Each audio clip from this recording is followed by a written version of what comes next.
The value of Bitcoin skyrocketed to a new record of $900 today. The price of the digital currency has now tripled since last month, and this latest surge came thanks to some high-power support from within the US. Let's now discuss this more with RT's Katie Pilbeam.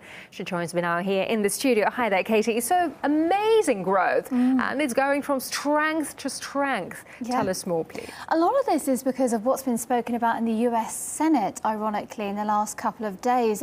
They've spoken about the fact that we see benefits in digital currencies, including the Bitcoin, as well as working towards tackling the risks that are involved with them, the tasks of money laundering and drug smuggling. But they did describe it now as a legitimate source of financing, which is quite a U-turn. It's a change of tune just there, considering the US has been the staunchest criticiser of the coin. Now, as a result of that, you just demonstrated how much we've seen it surge. I just want to let you know that if you had invested in the Bitcoin 2 years ago, if you'd invested $1,000 you'd be looking at 387,000 today. Let's go back a year. If you invested 1,000, you'd be looking at 76,000, just over. So there's some investments going on. We know it's incredibly tumultuous, though, the Bitcoin, and that's because it is accused of illegal activities. But at the moment, it is at historical highs because of what the US are saying, which, as I say, is rather ironic. Sure. And what else is behind this amazing surge? Well, one of the fans of the Bitcoin is China. We know it's the second biggest economy in the world, and it's the most populous,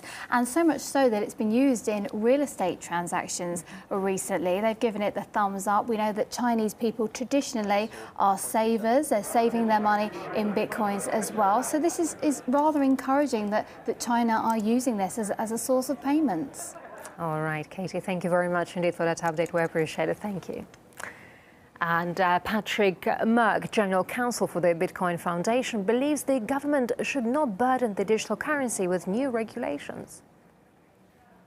If you're operating a Bitcoin service company, most likely you fall into an existing regulatory framework. If you're building securities around Bitcoin, then most likely that use of the protocol will have you regulated by the Securities and Exchange Commission.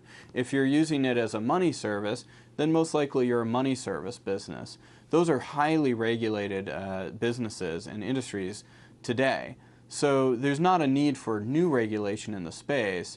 It's just a matter of the service industry around Bitcoin being built up and integrating that into the traditional system. So let's see how things turn out, whether it's a currency or a payment network or both.